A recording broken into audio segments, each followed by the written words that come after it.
I used to believe that struggling together made you stronger as a couple, that shared sacrifices built character, that when you're broke and working hard and barely scraping by, at least you're doing it together, at least you have each other. I believed that right up until the moment I opened that bank statement that wasn't supposed to exist. My name is Thomas, and this is the story of how I discovered that for 6 years my wife wasn't struggling with me at all.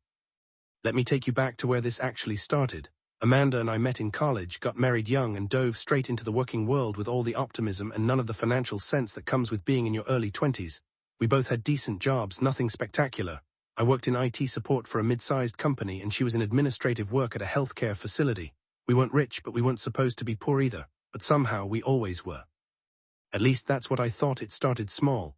Amanda would mention that her paycheck was lower than expected. Taxes, she'd say, or there was some fee she forgot about. Could I cover groceries this week? Of course I could, that's what partners do. Then it became a pattern. She'd cover her car payment and maybe her student loans, and I'd handle everything else.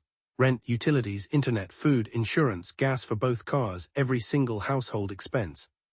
I didn't question it because she always had an explanation. Her job was cutting hours, her loans had gone up. She was putting money into her retirement account so we'd be secure later. That last one always made me feel guilty for even thinking about bringing it up. Who gets mad at their wife for planning for the future? So I worked harder. I picked up weekend side gigs doing freelance tech support. I skipped lunches to save money. I drove an old car that barely ran because I couldn't afford the repairs, let alone a replacement. I wore the same 5 shirts for 3 years and I told myself it was temporary. We were building something together. Amanda never seemed stressed about money the way I was. She'd come home from shopping trips with new clothes, not expensive stuff, she'd say, just clearance items. She'd suggest we order takeout when I was trying to meal prep to save money. She'd book spa days with her friends and tell me she needed self-care. And I'd feel like a jerk for even thinking about saying no. Because what kind of husband doesn't want his wife to be happy? The breaking point came in year 6 of our marriage. I got a promotion, not huge but decent, about a 15% raise. I was so relieved. Finally, I thought we'd have breathing room. We could fix my car, maybe even save a little. I came home excited, ready to celebrate with Amanda. And you know what she said? That's great, honey. Maybe now you can finally replace that embarrassing car. Not we, you. Something about that phrasing stuck with me. It was small, barely noticeable, but it wormed its way into my brain and wouldn't leave. Why did she say you when we shared everything? Why didn't my promotion feel like our win? A week later I was cleaning out the home office. We just got a new filing cabinet and I was organizing old papers, tax returns, insurance documents, random mail we'd forgotten to shred, and that's when I found it, an envelope addressed to Amanda. From a bank we didn't use. I wasn't trying to snoop. It was just there, mixed in with everything else. And the amount visible through the statement window made my stomach drop. Account balance, $127,483.19. I stood there holding this piece of paper like it was radioactive. My hands were shaking. This had to be a mistake. Maybe it was an old account she'd forgotten about. Maybe it was someone else's mail that got delivered wrong. I opened it. It was hers, her name, her social security number, and the statement showed regular deposits going back years, transfers. From her paycheck, the paycheck I thought was barely covering her personal expenses. I couldn't breathe. I sat down at that desk and I went through every piece of paper in that filing cabinet, and I found 2 more accounts, another savings account with $94,216, and an investment account with $118,340.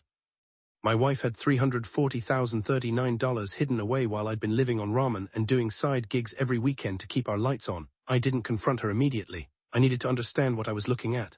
I logged into our shared bank account, the one I'd been dumping my entire paycheck into for 6 years. I went through every transaction, every single one, and I started adding things up. For 6 years I'd paid an average of $3,200 per month in household expenses.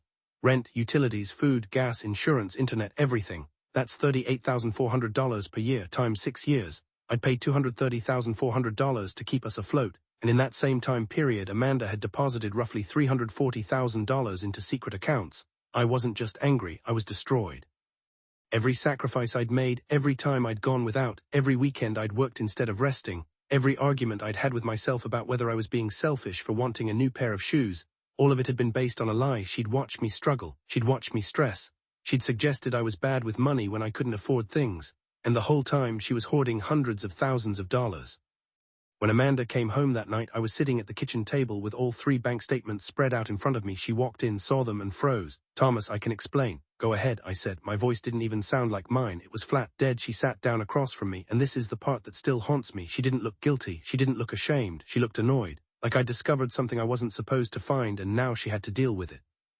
"I was saving for us," she said, "for our future. by letting me pay for everything while you pretended to be broke. I never pretended anything. You just assumed we were in the same financial position. I stared at her. You told me your paychecks were smaller. You told me you could barely afford your loans. You watched me skip meals and work weekends and drive a car that might kill me, and you said nothing. I was protecting us. If we'd had access to this money, we would have spent it. This way we have a nest egg. I said, these accounts only have your name on them. For the first time, she looked uncomfortable. That's just for tax purposes. You're lying. And then she smiled. It wasn't a big smile, just a small, tight little expression that said she knew she'd been caught but didn't actually care. And something inside me just snapped. Get out, I said. This is my house too. Then I'll leave. I packed a bag and stayed with a friend that night. And the next morning, I called a divorce attorney.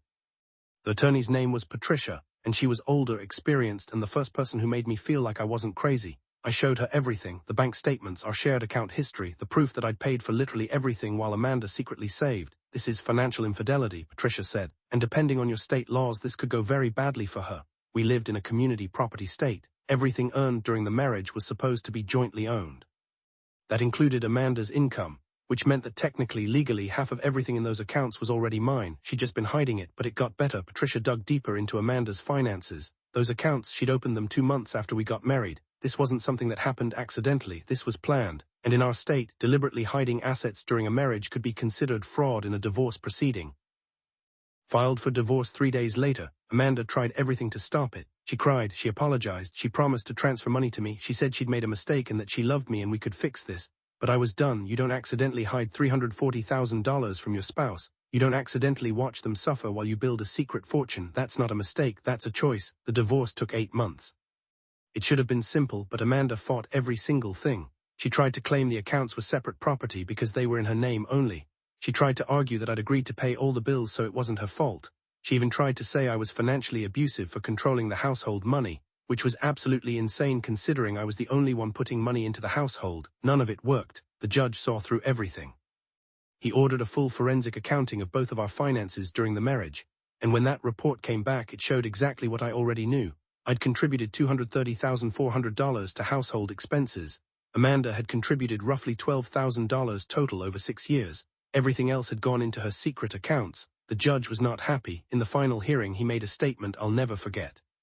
He said that marriage was supposed to be a partnership built on trust and shared responsibility, and that what Amanda had done was a violation of both.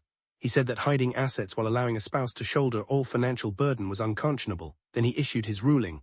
Amanda was ordered to pay me $170,000 immediately. That was half of what she'd hidden, plus reimbursement for half of the household expenses I'd covered that should have been joint. On top of that, because of the financial fraud, I was awarded an additional $50,000 as a penalty, and she had to pay all attorney fees for both sides, $220,000 total. I walked out of that courtroom with a check that changed my life. I bought a new car, a reliable one. I paid off my remaining debts. I put money into my own retirement account, the one I'd never been able to fund because I was too busy keeping us afloat, and I still had over $100,000 left to start fresh. Amanda tried to contact me a few times after the divorce was finalized. Angry texts about how I'd ruined her life, how I'd stolen her money, how she'd been planning to use those savings for something special and I'd destroyed it. I blocked her number. Here's the thing nobody tells you about betrayal. It's not just the act itself. It's the realization that every moment you thought was real was actually a performance. Every time she said we're in this together, she was lying. Every time I felt guilty for wanting something small, she was laughing at me behind my back. I don't miss Amanda. I don't miss the marriage. What I miss is the version of myself that still believed people were fundamentally good. That's what she took from me. And no amount of money fixes that. But at least now when I struggle, I'm only struggling for myself, and honestly, I don't struggle much anymore. I've started seeing someone new. Her name is Lauren and she's a teacher. She's not wealthy. She drives an older car and budgets carefully and splits every bill down the middle without being asked. And the first time we went out to dinner and she insisted on paying her half, I almost cried. Not because of the money, because it felt like respect. I told her about Amanda on our 4th date. I was nervous. Who wants to hear about someone's terrible ex-wife? But Lauren just listened, and when I finished, she said something that stuck with me. She didn't just steal money from you, she stole your peace, and I'm glad you took it back. I think about that a lot, taking back my peace, because that's really what the divorce was about. Not revenge, not even the money, although that helped. It was about refusing to let someone treat me like I didn't matter. It was about standing up and saying that my struggles, my sacrifices, my exhaustion, all of it had value. And I deserved better than someone who watched me drown while building herself a life raft. Sometimes people ask me if I regret how it ended, if I wish I'd tried harder to work things out. No, because here's what I learned. You can't work things out with someone who never saw you as a partner in the first place. Amanda didn't hide that money because she was scared or confused or trying to protect us. She hid it because she was protecting herself, from me, from the marriage, from any scenario where she might have to actually share her life instead of just benefit from mine, and you can't fix that. You can only walk away, so that's what I did. These days I'm doing fine, better than fine. I have money in the bank. I have a car that doesn't break down. I have a partner who sees me as an equal. And I have something I didn't have for 6 years. I have peace. And no smile, no lie, no hidden account can take that away from me now.